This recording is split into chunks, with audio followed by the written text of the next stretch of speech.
ধৈর্যের দৃষ্টান্ত কায়েম করলেন ইব্রাহিম ইসমাইল আলাইহিমাস সালাম।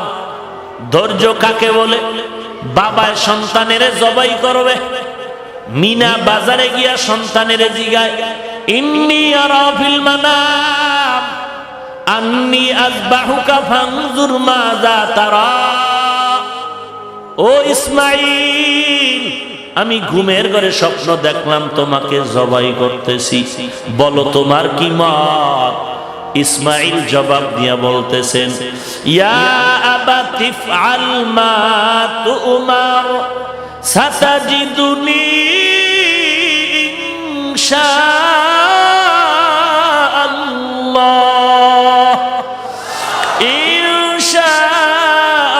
ইনশাআল্লাহু মিনাস সাবিরিন।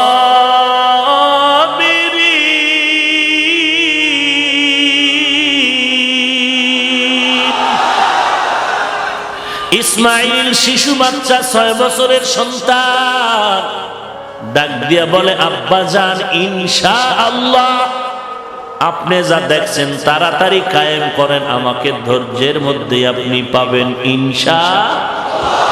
ইনশাআল্লাহ আমাকে ধৈর্যের মধ্যে পাবেন। এই কথা বলিয়া ইসমাইল একটু চোখের পানি ছেড়ে কাঁদলেন। আব্বা জান, এই কথাটা যদি একটু বাড়ি বসিয়া বলতেন, আমার দুঃখিনী মায়ের থেকে একটু বিদায়ের সালাম জানায় আসতাম। কারণ 6টা বছর পর্যন্ত আমার মা নিজে না খাইয়া আমারে কত কষ্ট করে বড় করেছে। আপনি আম্মা জানের কাছে কিছু পানি আর খেজুর রেখে গেছে, আমার আপনি চলে যাওয়ার কয়েকদিনের মধ্যে পানিও শেষ হয়ে গেল, খেজুর শেষ হয়ে গেল, আম্মা জানের দুধ নাই।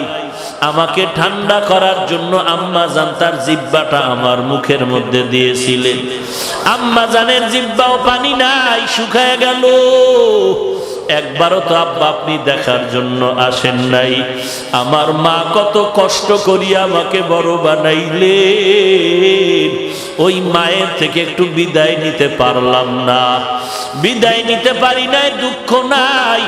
আপনি আমাকে জবাই করার পরে যখন বাড়িতে যাবেন, বাড়িতে গেলে আমার আম্মা জান যদি ইসমাইলের না পায়, আম্মা জান হাউমাউ করে কান্না করবে ইসমাইলের জন্য।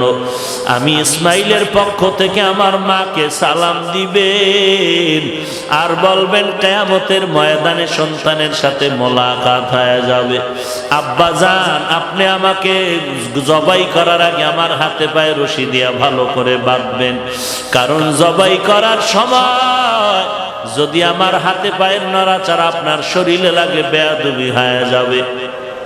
আব্বা জান, আপনার চেহারাটা রুমাল দিয়ে ভালো করে বেঁধে নেন, কারণ জবাই করার সময় যদি আপনি দেখেন আমার চেহারা দিয়ে নজর পড়ে, মায়ার কারণে আপনি জবাই করতে পারবেন না।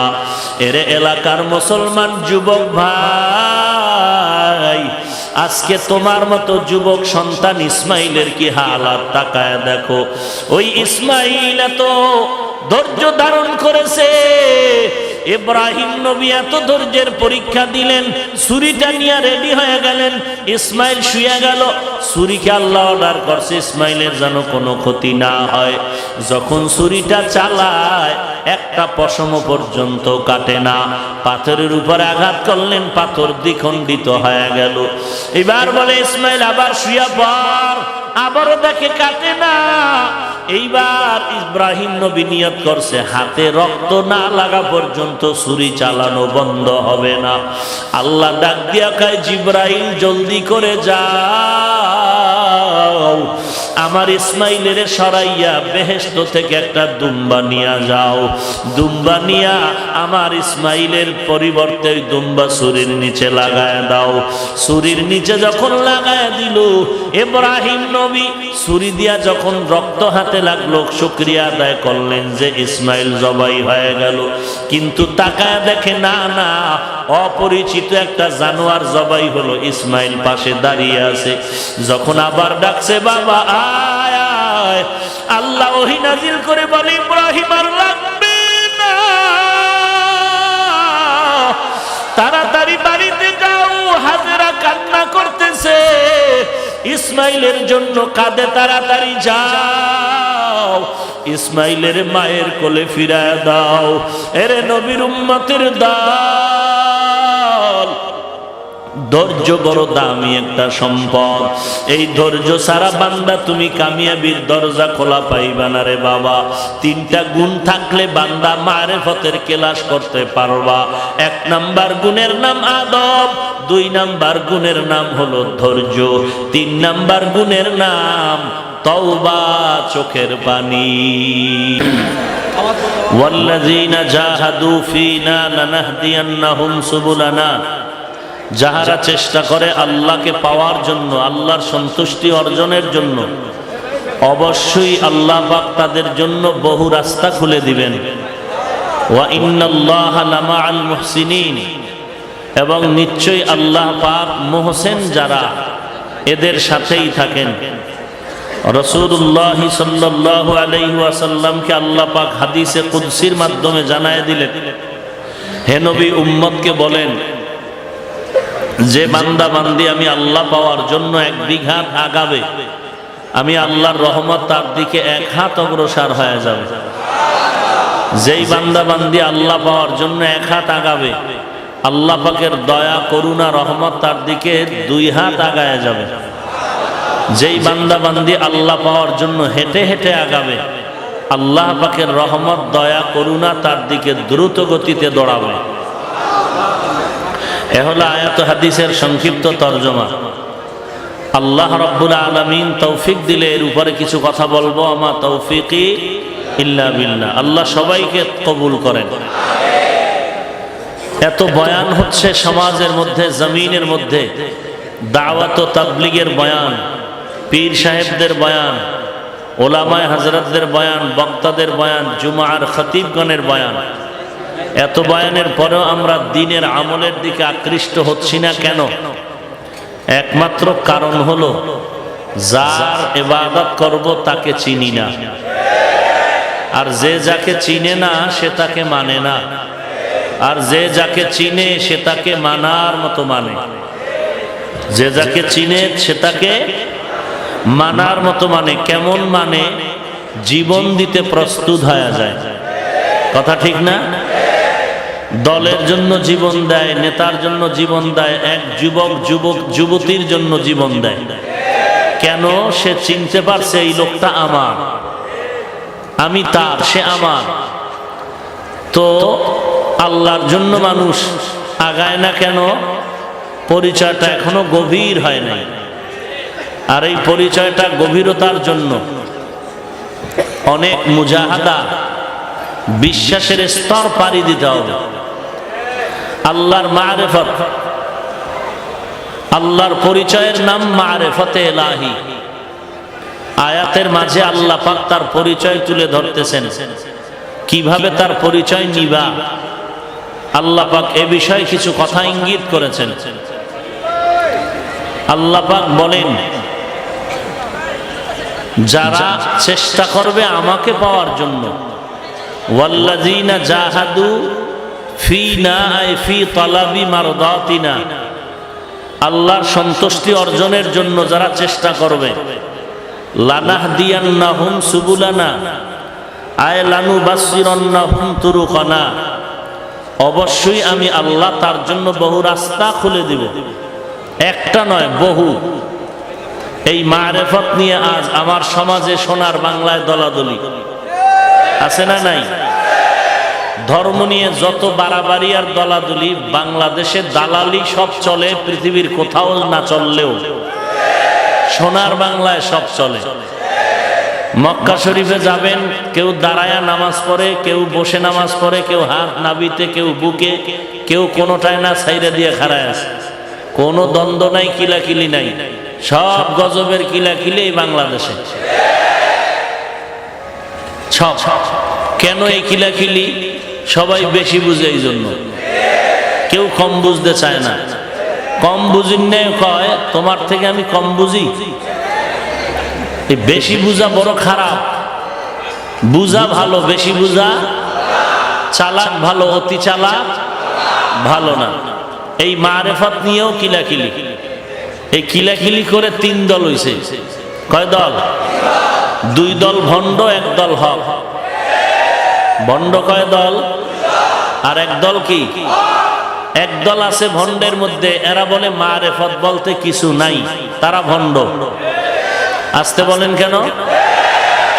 যারা বলে মারেফত বলতে কিছু নাই তারা ভণ্ড। এবার আমরা দেখি তো মারেফত বলতে কিছু আছে কিনা। আল্লাহ পাক কোরআনের এক আয়াতে বলেন, ওয়ামা খালাকতুল জিন্না ওয়াল ইনসা ইল্লা লিয়াবুদুন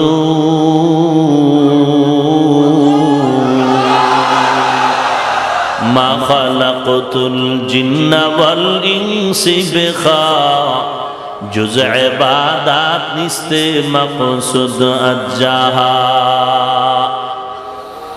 এই আয়াতের ব্যাখ্যা ওলামায়ে কেরাম ভুল হলে ধরায় দেন। আল্লাহ পাক বলেন, আমি মানুষ আর জিনকে সৃষ্টি করি না, হ্যাঁ করেছি আমার ইবাদতের জন্য। অধিকাংশ মুফাসসিরিনে কেরাম লিয়াবুদুনের ব্যাখ্যায় লিখেছেন আয় লিয়ারিফুন। আরাফা ইয়ারিফু থেকে মারেফত, মারেফত মানে পরিচয় লাভ করা। তাহলে আয়াত কি হলো? মা খালাকতুল জিন্না ওয়াল ইনসা ইল্লা লিয়ারিফুন। অর্থ হলো আমি মানুষ আর জিন প্রেরণ করেছি আমার পরিচয় লাভের জন্য। কারণ আল্লাহর পরিচয় মানুষ দিতেছে, অন্য মাখলুক আল্লাহর পরিচয় এভাবে দিতে পারতেছে না মানুষ যেভাবে দিতে পারতেছে। এ কারণে মানুষ হলো সৃষ্টির শ্রেষ্ঠ, এদের মতো শ্রেষ্ঠত্বের মর্যাদা আর কেউ নাই। তাহলে এই মারেফতের কথা কোরআনে আছে না নাই? আছে। তাহলে যারা বলবে মারেফত বলতে কিছু নাই তারা ভণ্ড। এদেরকে যারা ভণ্ড বলে না তারাও ভণ্ড। আর এক দল মারেফত নিয়ে ভণ্ড আছে, এরা বলে মারেফত আমার আসল পথ, শরীয়ত বলতে কিছু নাই। এরাও ভণ্ড। এই লোক এই সমাজে আছে না নাই? 40 দিন গোসল করে না, বটগাছতলা বয়া সাধনা করে। বটগাছে যেমন জ্বর, এই মারেফতের সম্রাটের চুলেও তেমন জ্বর। গায়ে সালার চট, দুপার্শ্বে গাঞ্জার বট। এ হলো মারেফতের সম্রাট। পেছন দিক দিয়ে তাকাইলে বোঝা যাবে না যে লেডিস না জন্ডিস। চুল মহিলার থেকেও লম্বা। আছে না নাই? মাঝে মাঝে গাড়িতে উঠে কোথাও যায়, ভ্রমণ করে, বাবার দরবারে যায়। তো অনেক সময় দেখবেন বাস টার্মিনালে বহু অন্ধ লুলা কানা ভিক্ষুকরা ভিক্ষা করে। এরকম অন্ধ ভিক্ষুক লাঠি দিয়া বাসে উঠে বলে, আমারে যাওয়ার বেলায় কিছু দেন, যাত্রা পথে নিরাপদ হবে। তো এই চুলওয়ালা মারেফতের সম্রাট কিছু দিল। এখন অন্ধ মানুষ তো টের পাইল না কে দিল, তো হাত বুলায় দেখে লম্বা চুলওয়ালা দিল। তো মন ভরে দোয়া করতেছে, আল্লাহ পরের দান পরে নিয়ে আগে দোয়া করি।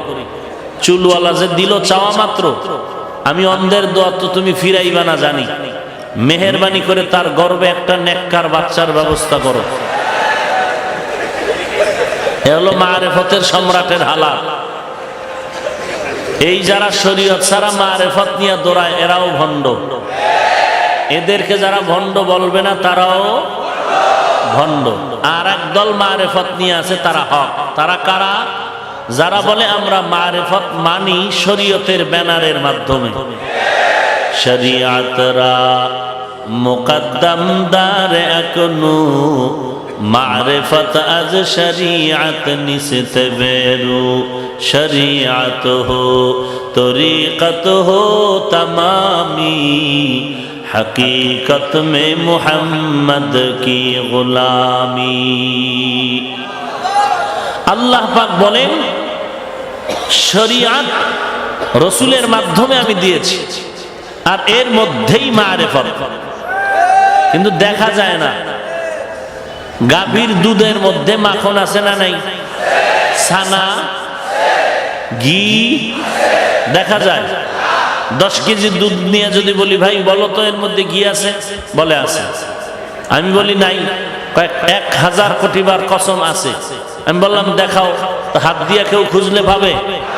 বলে পদ্ধতি বের করো, ঠিক শরীয়তের মধ্যেই মারিফত আছে, দেখা যায় না, এও বের করার পদ্ধতি আছে, পদ্ধতি অনুযায়ী আগাও। কেমন পদ্ধতি? বলে 4 হাতের একটা বাঁশ হাতে নাও, মিডিয়াম বাঁশ, ওই বাঁশের এক মাথায় 5টা আঙ্গুল বানাও, লোহা দিয়া বানাও আর কাঠিয়া বানাও, একটা চরখার মতো। এরপরে 10 কেজি দুধ 20 কেজির পাত্রে ঢালো। এরপরে ওই বাঁশের কুঞ্চি, ওই আঙ্গুলওয়ালা অংশটা পরিষ্কার অবস্থায় দুধের মধ্যে দাও। এরপরে তোমার মাজায় গামছা লাগাও, বাঁশের মাজায় দড়ি লাগাও, রশি লাগায় কুটির সাথে বেঁধে রশির 2 মাথা ধরে টানো, বাঁশটা চরখার মতো ঘুরবে, তোমারও ঘাম ছুটবে, দুধের ফেনা বের হবে, হঠাৎ করে দেখবা মাখন ভেসে উঠেছে। ঠিক তেমনি ভাবে শরীয়তের মধ্যে দৌড়াও, দেখবা শরীয়তের উপরে মেহনত করো, মুজাহাদা করো, মুরাকাবা করো, মুশাহাদা করো, করতে করতে করতে করতে এক সময় দেখবা মারিফতের দরজা খুলে গেছে। শরীয়তরা মুকদ্দম দারে আকনু, মারিফত আজ শরীয়ত নিসতে বেরু। দুধ ছাড়া যেমন মাখন পাওয়া যায় না, শরীয়তের আমল ছাড়াও তেমন মারিফত হাসিল হবে না। তবে দুধের মধ্যে যদি মাখন বের করতে চাও, মেহনত আর মুশাক্কাত মুজাহাদা ছাড়া যেমন হবে না, শরীয়তের মধ্যে যদি মারিফতের দরজা খুলে আল্লাহর সাথে মোলাকাত করতে চাও, তাহলে তোমার 3টা ক্লাস করা লাগবে, না হয় পারবা না। কয়টা ক্লাস? 1 নাম্বার ক্লাসের নাম মুজাহাদা, 2 নাম্বার ক্লাসের নাম হলো মুরাকাবা, 3 নাম্বার ক্লাসের নাম হলো মুশাহাদা। মুজাহাদা মানে আল্লাহর মারিফত পাওয়ার চেষ্টা করা, মুরাকাবা মানে আল্লাহ পাওয়ার জন্য মারিফতের সাধনা করা। 3 নাম্বার ক্লাসের নাম মুশাহাদা। মুশাহাদা মানে হলো আল্লাহর দর্শন লাভের জন্য, মোলাকাতের জন্য বান্দা অবস্থান নেওয়া। এরে নবীর উম্মতের দল, এই মুজাহাদার দলিল কই পাইলাম, মুরাকাবার দলিল কই পাইলাম, মুশাহাদার দলিল কই পাইলাম? সূরা আনকাবুতের আয়াত হলো এর দলিল। ওয়াল্লাযীনা জাহাদু ফীনা লানাহদিয়ান্নাহুম সুবুলানা। এ হলো মুজাহাদার দলিল। রইল মুরাকাবা আর মুশাহাদা, এই 2টার ইশারাতান দলিল হলো ওয়া ইন্নাল্লাহা লামাআল মুহসিনিন।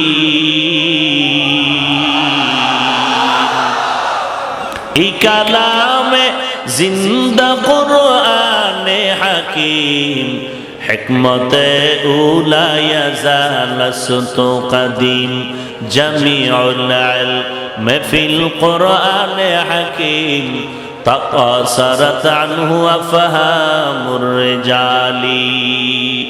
মুজাহাদা মানে আল্লাহ পাওয়ার চেষ্টা করা, মুরাকাবা মানে আল্লাহর মারিফতের ধ্যান করা, মুশাহাদা মানে আল্লাহর মারিফত লাভ করা। পয়গম্বরে আরবি সাল্লাল্লাহু আলাইহি ওয়া আলিহি ওয়াসাল্লাম 40 বছর পেরিয়ে যাওয়ার পরে আল্লাহ কোরআনের শরীয়তের দলিল দিয়া দিলেন। 40 বছর পর্যন্ত তো একটা বান্দা অবুঝ না, শিশু না।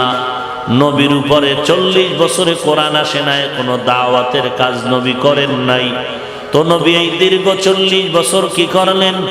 পয়গম্বর বলেন, হে উম্মত, বাইতুল্লাহর দূরে একটি পাহাড়, ওই পাহাড়ের হেরা গুহার মধ্যে আমি নবী হেঁটে হেঁটে গিয়ে ওই হেরা গুহা পাহাড় বেয়ে উপরে উঠে ওই গর্তের মধ্যে নেমে নেমে আমি বাইতুল্লাহর দিকে আমার চেহারাটা ঘুরাইয়া আমি আল্লাহ আমি নবী 1 দিন 2 দিন 1 দিন 2 দিন 4 দিন 7 দিন পর্যন্ত আমি ওখানে বসে বসে শুধু সময় কাটাইতাম আল্লাহর মারিফত অর্জনের জন্য। শরীয়তরা মুকদ্দম দারে আকনু, মারিফত আজ শরীয়ত নিসতে বেরু। আল্লাহর মারিফত অর্জন, আল্লাহর পরিচয় লাভের জন্য বাবা 3টা ক্লাস করতে হবে। 1 নাম্বার ক্লাসের নাম মুজাহাদা, 2 নাম্বার ক্লাসের নাম মুরাকাবা, 3 নাম্বার ক্লাসের নাম মুশাহাদা। মুরাকাবার মুশাহাদার দলিল ওয়া ইন্নাল্লাহা লামাআল মুহসিনিন, আল্লাহ বলেন আমি মুহসিনদের সাথেই থাকি। মুহসিন কারা? যাদের মধ্যে ইহসানের গুণ আছে। ইহসান, ইহসান কাকে বলে? আল্লাহর নবীকে জিবরাইল আমিন প্রশ্ন করলেন ইহসান কি জিনিস?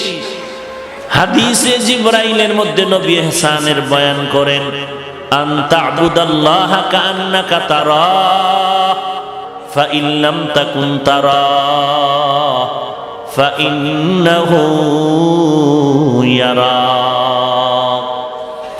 এরে বান্দা, আল্লাহর ইবাদত তুমি এমন ভাবে করবা যেন তুমি আল্লাহকে দেখে দেখে আল্লাহরে সিজদা করো, আল্লাহকে দেখে দেখে তুমি নামাজের কিরাত পড়ো, আল্লাহকে দেখে দেখে ইবাদত করো।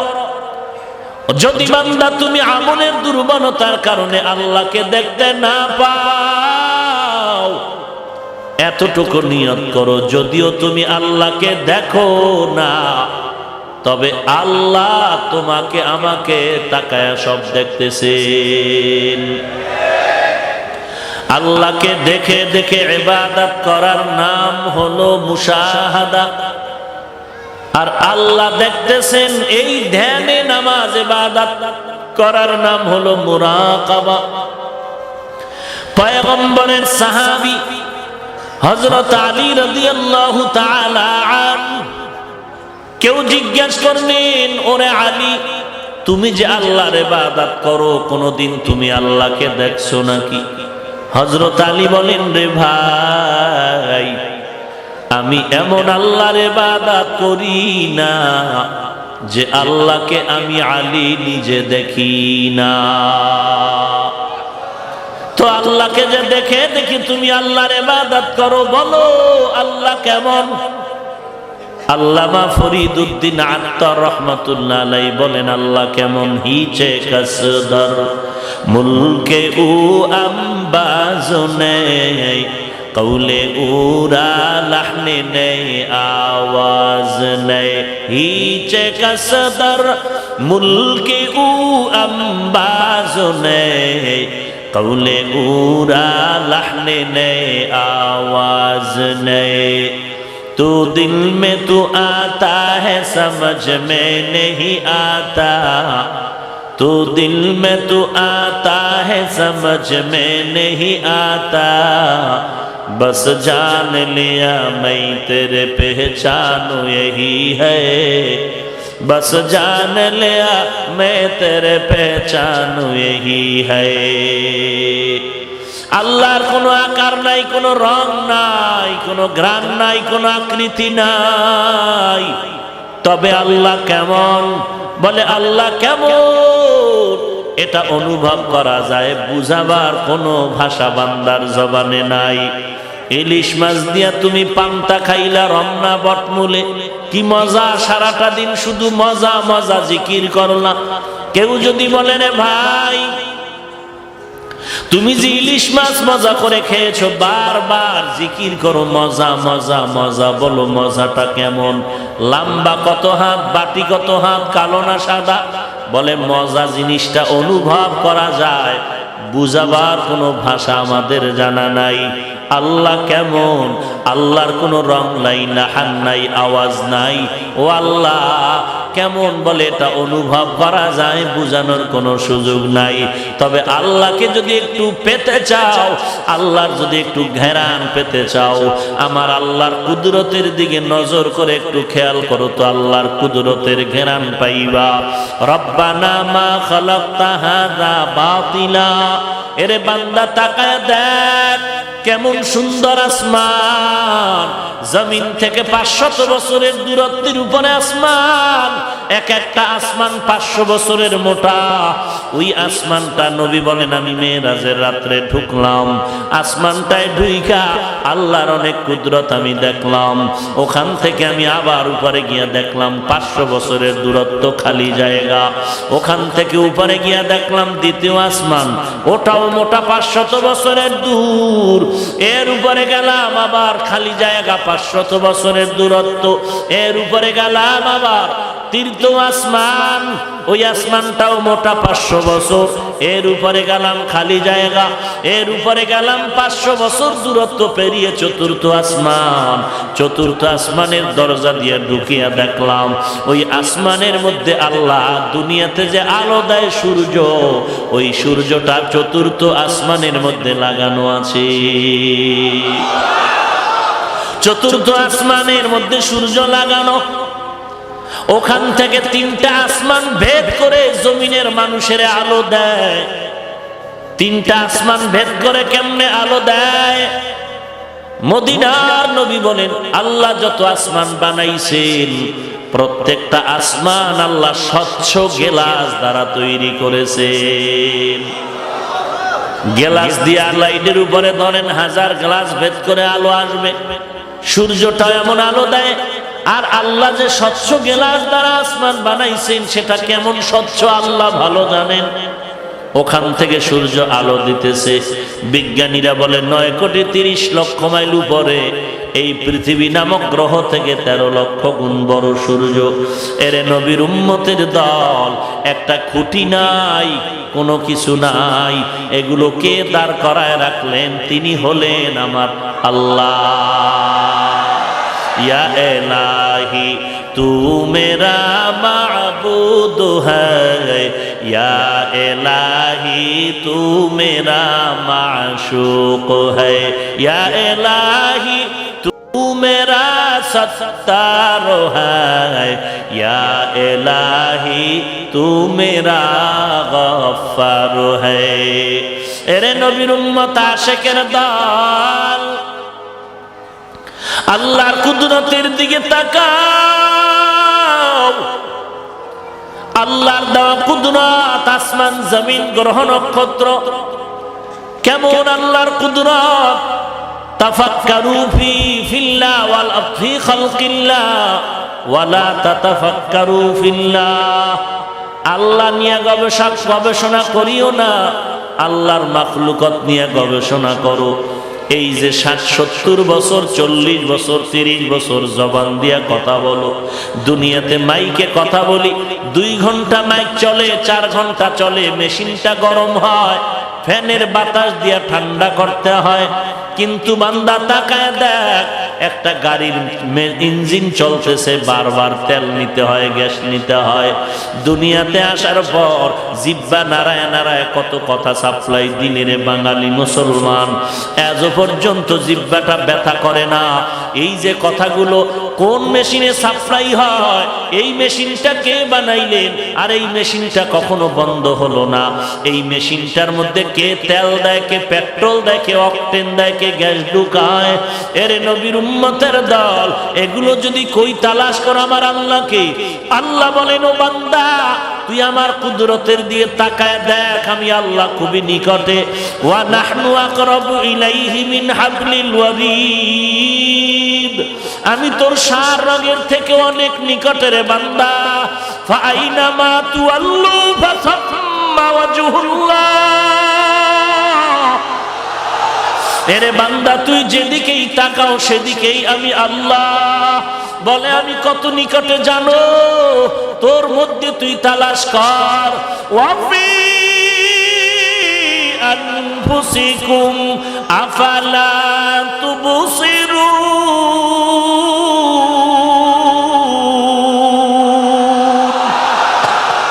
বখা কুরআ কালামুল্লাহ বসনো কদিমাস্তি নইনো। এরে নবীর উম্মতের দল, কই তালাশ করো আমার মালিকের।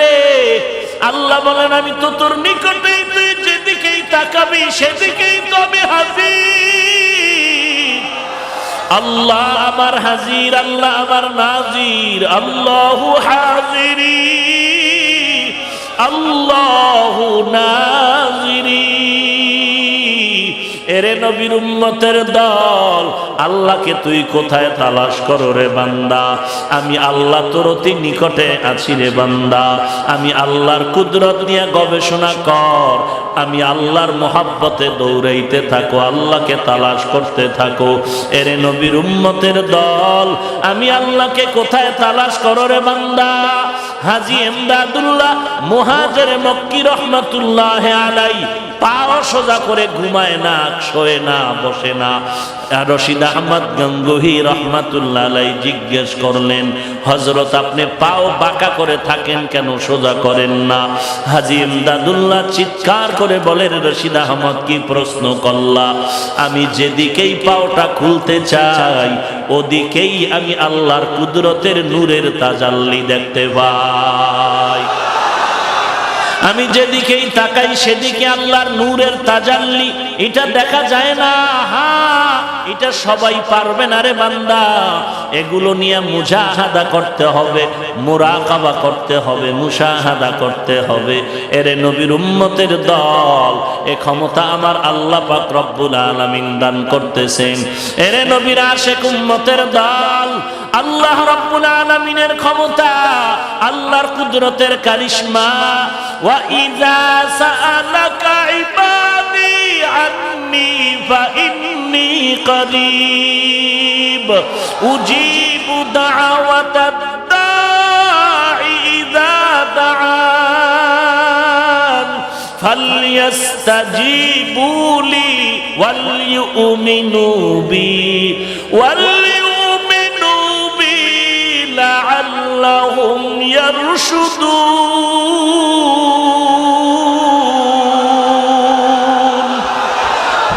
এরে নবীর আশিক উম্মতের দল, আল্লাহ রাব্বুল আলামিন বলেন, আমাকে দেখে দেখে ইবাদত কর। আনতা আবুদাল্লাহা কাআন্নাকা তারা ফাইন লাম তাকুন তারা ফাইন্নাহু ইয়ারাক। আল্লাহর ইবাদত এমন ভাবে করবি বান্দা তুই সেজদা দিবি আমার মাওলাকে দেখিয়া। বান্দা তুই নামাজে কোরআন পড়বি এই নিয়তে যে আমার আল্লাহ তোর সামনে হাজির। আমি আল্লাহর কোরআন পড়তেছি, আমার মালিক শুনতেছে। আমি সেজদায় পড়ে আছি, আমার মাওলা তো সামনে হাজির। আল্লাহকে হাজির মনে করে আল্লাহকে ডাকো। এরে বান্দা, এর নাম হলো ইহসান। আল্লাহর মোহাব্বত নিয়ে ইবাদত করো, এর নাম হলো ইহসান। ইহসান মানে আল্লাহকে দেখে দেখে ইবাদত করো।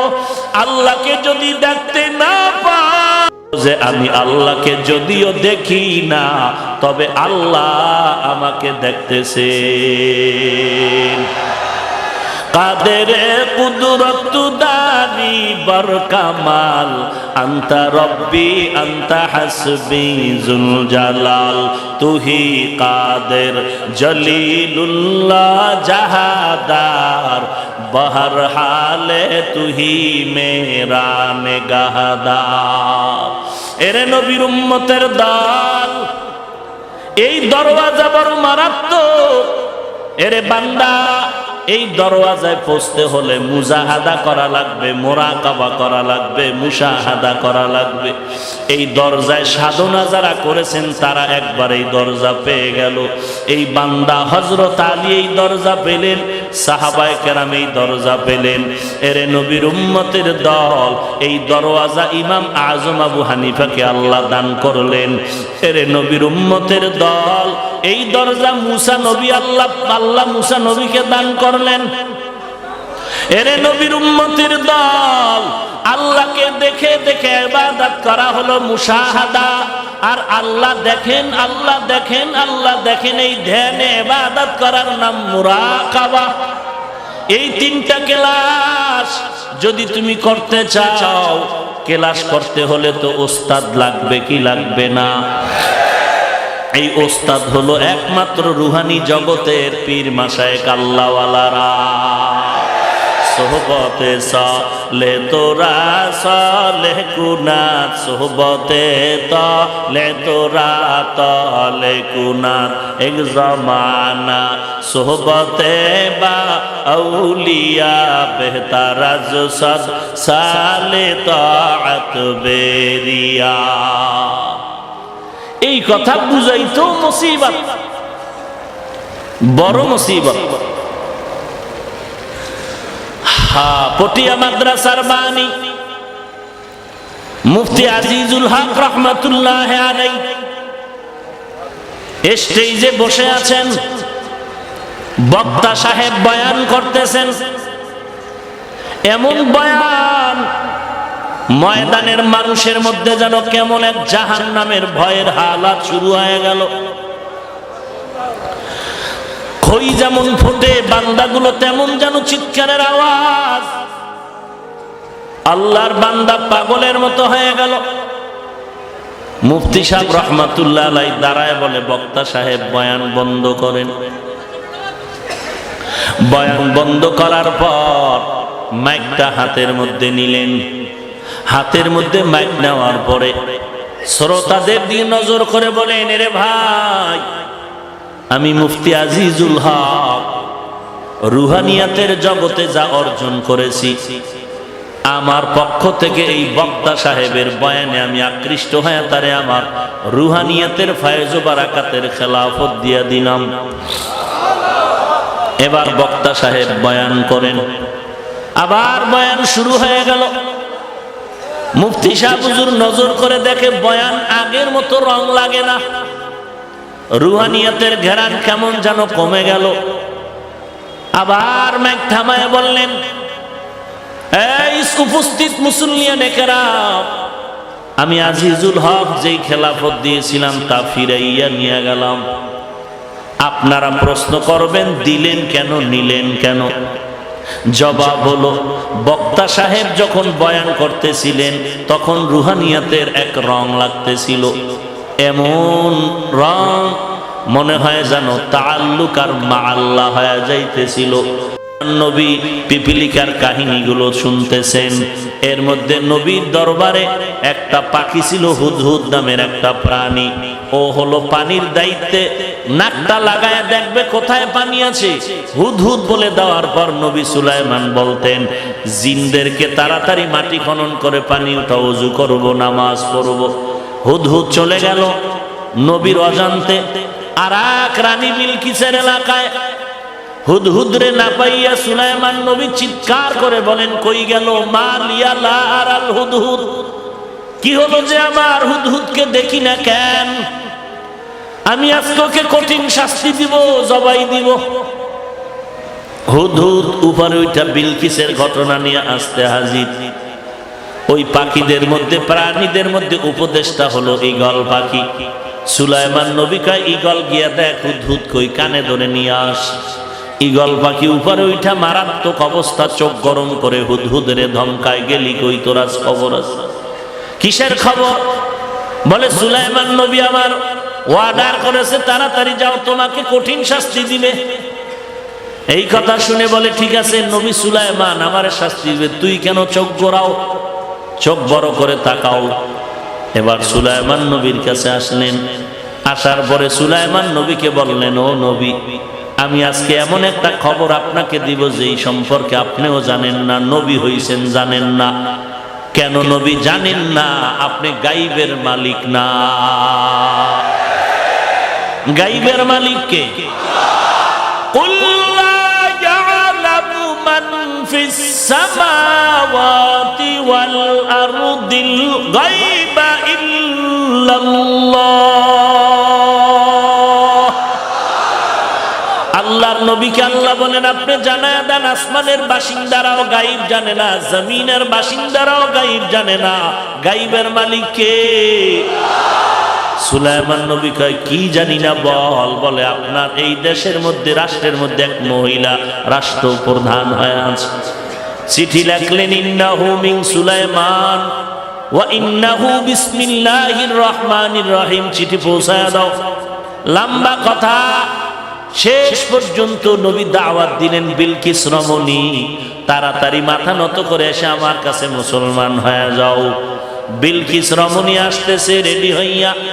সুলাইমান নবী খবর নিলেন বিলকিসেরও বিশাল এক সিংহাসন, 7 দেওয়ালের মাঝখানে তালা মাইরা বিলকিস আসতেছে সৈন্যবাহিনী নিয়ে সুলাইমানের দরবারে। মাঝখানে বহু ঘটনা ঘটে গেল। সুলাইমান নবী ইতিমধ্যে জরুরি একটা বৈঠকে ঘোষণা দিলেন, বিলকিস আমার কাছে আসতেছে, আসার আগে কে পারবা বিলকিসের সিংহাসন আমার সামনে এনে দিতে পারবা? ক্বালা ইফরিতুম মিনাল জিন, জিনের মধ্যে ইফরিত নামের একজন দাঁড়ায় বলে আমি পারবো। টাইম কত? বলে আপনার মিটিং শুরু হয়েছে, শেষ হওয়ার আগে বলে হবে না, আরো আগে চাই। এইবার কেউ পারে না। হঠাৎ একজন বান্দা দাঁড়ায় গেলেন। ওই বান্দা মানুষ, জিনে পারে না, মানুষ দাঁড়ায় বলে আমি পারবো যদি আল্লাহ তৌফিক দেয়। সুলাইমান নবী বললেন কতটুকু সময় লাগবে? বলে আমার সময় হলো আপনি চোখটা বন্ধ করবেন আর খুলবেন, তাকায় দেখবেন সিংহাসন হাজির। ইলমে রা'জাজু করদান বেহিসাব, খলকে রাদাদান জওয়াবে বাসওয়াব। পটিয়ার মুফতি আজিজুল হক রাহমাতুল্লাহ আলাইহি তাহাজ্জুদে দাঁড়ায় গেলেন। ওখান থেকে চোখের পলকে চলে গেলেন আফ্রিকার জঙ্গলে। কয়টা কেমনে হয়, কেমনে হয়, কেমনে হয়? 1 নাম্বার জবাব এটা এমনিই হয়। 2 নাম্বার জবাব হলো সুলাইমান নবীর সামনে বিলকিসের সিংহাসন যদি একটা মানুষ বান্দা যদি তাকওয়ার পাওয়ার দিয়া চোখের পলকে এনে দিতে পারে, তাকওয়ার পাওয়ার দিয়া মুফতি আজিজুল হক কেন এক পলকে আফ্রিকা যেতে পারে না? আউলিয়ারা কারে অকবা ইখতিয়ার, জাহেলারা কারে দুনিয়া ইখতিয়ার। মাইলে মোমেন সোয়ে মোমেন মিশাওয়াত, মাইলে কাফির সোয়ে কাফির মিশাওয়াত। আল্লাহ পাক বলেন বান্দা আমাকে দেখে দেখে ইবাদত করো, এর নাম হলো মুশাহাদা। যদি আল্লাহকে দেখতে না পাও, এতটুকু নিয়ত করে ইবাদত করো যে আল্লাহ তোমাকে আমাকে দেখতেছেন, আমি যেখানে আছি আল্লাহ দেখেন, আল্লাহ দেখেন, আল্লাহ দেখেন। এই জিকির অন্তরে ঢুকাও। কেউ দেখে না, কেউ দেখে না, কেউ জানে না, কেউ শুনে না, সব জানেন, সব দেখেন, সব শুনেন কে? আমার আল্লাহ সব দেখতেছেন আমি কি করতেছি, আমার মনের পরিকল্পনা কি কেউ জানে না, কে জানেন? আমার আল্লাহ দেখতেছেন মনে করে ইবাদত করার নাম হলো মুরাকাবা। মুজাহাদা, মুরাকাবা, মুশাহাদা, এই 3টা ক্লাস যদি করতে চাও তো মারিফতের দরজা খুলে যাবে। এক সময় দেখবা তুমি যেদিকেই তাকাও সেদিকেই আমার আল্লাহর কুদরত। কেমন ভাবে দেখবা? এরে আল্লাহর বান্দা, পানির মধ্যে যখন কেউ ডুব দিয়া গোসল করে তখন তার হালাত কি? বলে তোর কোন পার্শ্বে পানি? বলে আমার ডানে পানি, বামে পানি, পেছনে পানি, সামনে পানি, উপরে পানি, ভেতরে পানি। পশমের গোড়ায় গোড়ায় শুধু পানি আর পানি আর পানি। ওরে জমিনের মধ্যে একদল মানুষ আছে, ওই শামসুল হক ফরিদপুরি রহমাতুল্লাহ আলাইহি বলেন দুনিয়ার সবাই পাগলের দল। কেউ টাকার পাগল, কেউ গাড়ির পাগল, কেউ বাড়ির পাগল, কেউ নারীর পাগল, কেউ ক্ষমতার চেয়ারের পাগল। আর একদল মানুষ এই জমিনে সেরা আমার আল্লাহ তাআলার পাগল। এরা শুধু আমার আল্লাহর পাগল। যে গাড়ির পাগল সে গাড়ি তালাশ করে, যে বাড়ির পাগল সে বাড়ির ধ্যান করে, যেই বান্দা টাকার পাগল সে টাকার ধ্যান করে, যেই বান্দা বাড়ির পাগল সে বাড়ির ধ্যান করে। আর যেই পাগলগুলো আমার মাওলার পাগল, ওই বান্দা হাঁটতে চলতে সব সময় ধ্যান করে আমার মাওলা। ওই বান্দা যেদিকে তাকায় শুধু তাকায় আমার আল্লাহ, আমার আল্লাহর কুদরত নিয়ে বান্দা গবেষণা করে। ওই বান্দা ধ্যান করতে করতে করতে করতে এমন একটা পর্যায়ে এসে যায়, তখন বান্দা ডানে তাকায় দেখে আমার মালিক, ওই বান্দা বামে দেখে আমার আল্লাহ, সামনে পেছনে আল্লাহর কুদরত দেখতে পায়। এইটা সাধনা ছাড়া সম্ভব না, আর একজন আল্লাহওয়ালার সোহবতে না গেলে হবে না। মাইলে মোমেন সোয়ে মোমেন মিশাওয়াত, মাইলে কাফের সোয়ে কাফের মিশাওয়াত। ওয়াল্লাযীনা জাহাদু ফীনা লানাহদিয়ান্নাহুম সুবুলানা ওয়া ইন্নাল্লাহা লামাআল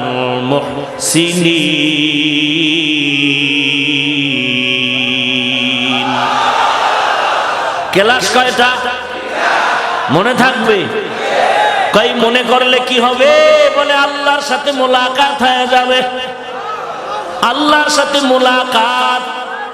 এই মিয়া, এই মিয়া গার্মেন্টসে চাকরি করে, বেতন দেয় ম্যানেজার, মালিকের খুঁজিয়া পায় না, কিন্তু মালিকের দেখতে চায়, চায়নি? যার সাথে মালিকের সম্পর্ক তার কোনো ক্ষমতার পাওয়ার আলাদা। এরে নবীর উম্মতের দল, এই তিনটা ক্লাস যারা করবা, মুরাকাবা, মুশাহাদা, মুজাহাদা, এই তিনটা ক্লাস তারাই করতে পারবে। স্কুল কলেজে মাদ্রাসায় ছাত্র ভর্তি করানো হয়, ভর্তি করার সময় শর্ত আছে না নাই?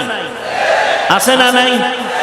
আল্লাহ বলেন আমার সাথে মারেফতের খেলা যারা খেলবি, আমার সাথে মোলাকাত যারা করতে চাও, তিনটা ক্লাস করার জন্য যেই ছাত্রগুলো রেডি হইতেছো, আমি আল্লাহ সব ছাত্রদেরকে ক্লাস করার কামিয়াবি দরজা দিব না। এই ক্লাস যদি করতে চাও, তাহলে যে ক্লাস করবা যেই ছাত্র, তার মধ্যে তিনটা গুণ থাকা লাগবে। কয়টা গুণ থাকা লাগবে? এক নাম্বার গুণের নাম আদব। কি কি?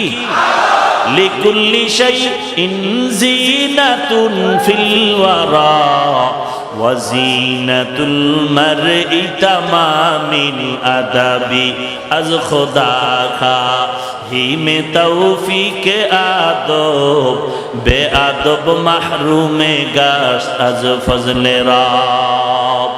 এক নাম্বার গুণের নাম কি ভাই? বেয়াদবের আল্লাহ এই ক্লাসে কামিয়াবি দান করবেন। এক নাম্বার লাগবে আদব, এক নাম্বার লাগবে গুণটা আদব। আদব ছাড়া ক্লাসে পাস করার কোনো রাস্তা নাই। আদবের গুণটা বান্দা অর্জন করো। সুলতান মাহমুদ গজনবী রহমাতুল্লাহ আলাইহির ইন্তেকাল হয়ে গেল। ইন্তেকালের পরে স্বপ্ন যোগে কথা হয়, হযরত আপনার কবরের কি হালাত জানায় দিল। আল্লাহ আমাকে মাফ করেছেন। কেন? কোন আমল? বলে একটা আদবের আমলের কারণে। বলে সে আমলটা কি? বলে আমি একদিন সফরে রাতের বেলা কোথাও মেহমান হয়ে গেলাম। মেহমান হইয়া আমি রাত্রি যাপনের জন্য এক বাসায় থাকলাম। আমাকে এমন একটা ছোট্ট রুম দিয়েছে রাতটা কাটানোর জন্য। আমি এমন একটা রুমের মধ্যে শুয়ে পড়লাম। হঠাৎ তাকায় দেখি আমার পায়ের কিনারে কোরআন শরীফ একটা তাকের উপরে। আমি চিন্তা করলাম এই রুমে আমি ঘুমায় থাকবো, আর আমার রুমে পায়ের পাশে আমার কোরআন শরীফ থাকবে, তাকের উপরে তা হয় না। আমি কোরআন শরীফটা হাতে নিলাম, নিয়ে আমি বের হইলাম কোরআন শরীফ আর একটা রুমে রাখিয়া আসি। কিন্তু কিছু দূর যাওয়ার পরে দিলের মধ্যে আবার জবাব আসতেছে, আরে সুলতান মাহমুদের থেকে কোরআনের দাম তো অনেক বেশি, অতএব আমি নিজে আরামে ঘুমানোর জন্য কোরআন শরীফ আর এক রুমে রাখতেছি, তা তো হয় না। বরং কোরআনটা তার জায়গায় থাকবে, প্রয়োজনে আমি ময়লা জায়গায় গিয়া ঘুমাবো। আল্লাহর বান্দা সুলতান মাহমুদ গজনবী কোরআন শরীফটা নিয়ে আবার রুমে চলে গেলেন। রুমে কোরআন শরীফ জায়গা মতো রাইখা তিনি আলাদা একটা অপরিচ্ছন্ন রুমে বিছানা করে ঘুমায় গেলেন। এই যে আমলটা আদব রক্ষা করলেন, কোরআনের আজমত রক্ষা করলেন। সুলতান মাহমুদ বলেন আল্লাহ পাকে আদব রক্ষায় আমাকে কবরে মাফ করে দিয়েছে। লিকুল্লি শাইইন যিনাতুন ফিল ওয়ারা ওয়া যিনাতুল মারই তামামিল আদাবি আজ খোদা খা হি মে তৌফিকে আদব বে আদব মাহরুমে গাশ আজ ফজলে রব। এরে নবীর উম্মতের দল, আদবওয়ালা জিন্দেগির বড় দাম। রাহমাতুল লিল আলামিন বলেন, আল্লামানি রব্বি ফাআহসানা তালিমি আদাবানি রব্বি ফাআহসানা তাদিবি। আল্লাহ আমাকে ইলম শিক্ষা দিয়েছেন, আদব শিক্ষা দিয়েছেন। আল্লাহর শিক্ষা দেওয়া ইলম আর আদব কতই না সুন্দর।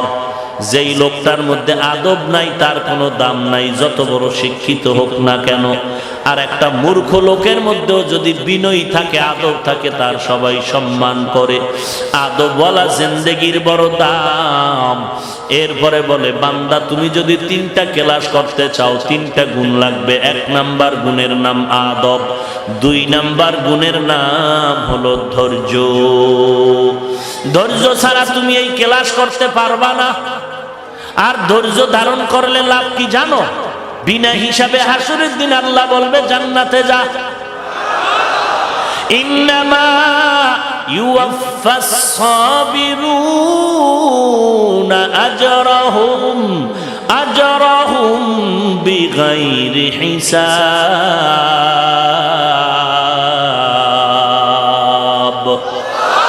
আল্লাহ বলবেন বেগাইরে হিসাব জান্নাতে চলে যাও। ধৈর্যের এত দাম।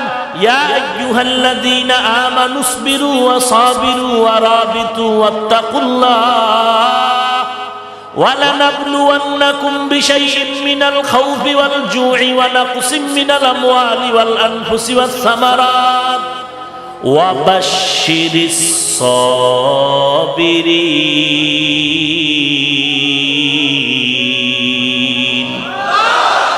এই ধৈর্য আবার 3 প্রকার। ইবাদতের বেলায় ধৈর্য, মুসিবতের বেলায় ধৈর্য, গুনাহের ক্ষেত্রে ধৈর্য। ধৈর্য বড় দামি এক সম্পদের নাম। এর নবীর উম্মতের দল, ধৈর্য ধারণ করে সামনে আগাও। ধৈর্যের দৃষ্টান্ত কায়েম করলেন আমার পয়গম্বর। ধৈর্যের দৃষ্টান্ত কায়েম করলেন আইয়ুব আলাইহিস সালাম। ধৈর্যের দৃষ্টান্ত কায়েম করলেন ইউসুফ আলাইহিস সালাম। ধৈর্যের দৃষ্টান্ত কায়েম করলেন ইব্রাহিম ইসমাইল আলাইহিমাস সালাম। ধৈর্য কাকে বলে? বাবায় সন্তানেরে জবাই করবে, মিনা বাজারে গিয়া সন্তানেরে জিগায়, ইন্নী আরা ফিল মানাম আন্নী আযবাহুকা ফানজুর মাযা তারা। ও ইসমাইল, আমি ঘুমের ঘরে স্বপ্ন দেখলাম তোমাকে জবাই করতেছি, বলো তোমার কি মত? ইসমাইল জবাব দিয়া বলতেছেন, ইয়া আবাতি ফআল মা তুমার সাতাজিদুনি ইনশাআল্লাহ ইনশাআল্লাহু মিনাস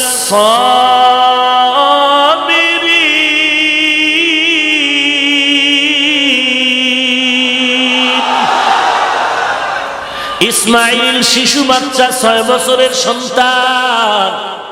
ডাক দিয়া বলে, আব্বা জান, ইনশাআল্লাহ আপনি যা দেখছেন তাড়াতাড়ি কায়েম করেন, আমাকে ধৈর্যের মধ্যে আপনি পাবেন। ইনশাআল্লাহ আমাকে ধৈর্যের মধ্যে পাবেন। এই কথা বলিয়া ইসমাইল একটু চোখের পানি ছেড়ে কাঁদলেন। আব্বা জান, এই কথাটা যদি একটু বাড়ি বসিয়া বলতেন, আমার দুঃখিনী মায়ের থেকে একটু বিদায়ের সালাম জানায় আসতাম। কারণ 6টা বছর পর্যন্ত আমার মা নিজে না খাইয়া আমারে কত কষ্ট করে বড় করেছে। আপনি আম্মা জানের কাছে কিছু পানি আর খেজুর রেখে গেছে। আমার আপনি চলে যাওয়ার কয়েকদিনের মধ্যে পানিও শেষ হয়ে গেল, খেজুর শেষ হয়ে গেল। আম্মা জানের দুধ নাই। আমাকে ঠান্ডা করার জন্য আম্মা জান তার জিহ্বাটা আমার মুখের মধ্যে দিয়েছিলেন। আম্মা জানের জিহ্বাও পানি নাই, শুকায় গেল। একবারও তো আব্বা আপনি দেখার জন্য আসেন নাই। আমার মা কত কষ্ট করিয়া আমাকে বড় বানাইলেন, ওই মায়ের থেকে একটু বিদায় নিতে পারলাম না। বিদায় নিতে পারি নাই, দুঃখ নাই। আপনি আমাকে জবাই করার পরে যখন বাড়িতে যাবেন, বাড়িতে গেলে আমার আম্মা জান যদি ইসমাইলের না পায়, আম্মা জান হাউমাউ করে কান্না করবে ইসমাইলের জন্য। আমি ইসমাইলের পক্ষ থেকে আমার মাকে সালাম দিবেন আর বলবেন কিয়ামতের ময়দানে সন্তানের সাথে মোলাকাত হয়ে যাবে। আব্বা জান আপনি আমাকে জবাই করার আগে আমার হাতে পায়ে রশি দিয়া ভালো করে বাঁধবেন, কারণ জবাই করার সময় যদি আমার হাতে পায়ের নড়াচড়া আপনার শরীরে লাগে বেয়াদবি হয়ে যাবে। আব্বা জান আপনার চেহারাটা রুমাল দিয়ে ভালো করে বেঁধে নেন, কারণ জবাই করার সময় যদি আপনি দেখেন আমার চেহারা দিয়ে নজর পড়ে, মায়ার কারণে আপনি জবাই করতে পারবেন না। এরে এলাকার মুসলমান যুবক ভাই, আজকে তোমার মতো যুবক সন্তান ইসমাইলের কি হালাত তাকায় দেখো। ওই ইসমাইল এত ধৈর্য ধারণ করেছে, ইব্রাহিম নবী এত ধৈর্যের পরীক্ষা দিলেন, ছুরিটা নিয়ে রেডি হয়ে গেলেন। ইসমাইল শুয়ে গেল, ছুরিকে আল্লাহ অর্ডার করছে ইসমাইলের যেন কোনো ক্ষতি না হয়। যখন ছুরিটা চালায় একটা পশম পর্যন্ত কাটে না। পাথরের উপরে আঘাত করলেন, পাথর দ্বিখণ্ডিত হয়ে গেল। এবার বলে ইসমাইল আবার শুয়ে পড়, আবারও দেখে কাটে না। এইবার ইব্রাহিম নবী নিয়ত করছে হাতে রক্ত না লাগা পর্যন্ত ছুরি চালানো বন্ধ হবে না। আল্লাহ ডাক দিয়া কয় জিব্রাইল জলদি করে যাও, আমার ইসমাইলের সরাইয়া বেহেশত থেকে একটা দুম্বা নিয়ে যাও। দুম্বা নিয়া আমার ইসমাইলের পরিবর্তে দুম্বা ছুরির নিচে লাগায় দাও। ছুরির নিচে যখন লাগায় দিল, ইব্রাহিম নবী ছুরি দিয়া যখন রক্ত হাতে লাগলো, শুকরিয়া আদায় করলেন যে ইসমাইল জবাই হয়ে গেল। কিন্তু তাকায় দেখে না না, অপরিচিত একটা জানোয়ার জবাই হলো, ইসমাইল পাশে দাঁড়িয়ে আছে। যখন আবার ডাকছে বাবা আয় আয়, আল্লাহ ওহী নাজিল করে বলে ইব্রাহিম আর লাগবে না, তাড়াতাড়ি বাড়িতে যাও। হাজেরা কান্না করতেছে, ইসমাইলের জন্য কাঁদে, তাড়াতাড়ি যাও, ইসমাইলের মায়ের কোলে ফিরায় দাও। এরে নবীর উম্মতের দল, ধৈর্য বড় দামি একটা সম্পদ। এই ধৈর্য সারা বান্দা তুমি কামিয়াবির দরজা খোলা পাইবা না রে বাবা। তিনটা গুণ থাকলে বান্দা মারেফতের কেলাস করতে পারবা। 1 নাম্বার গুণের নাম আদব, 2 নাম্বার গুণের নাম হলো ধৈর্য, 3 নাম্বার গুণের নাম তওবা, চোখের পানি।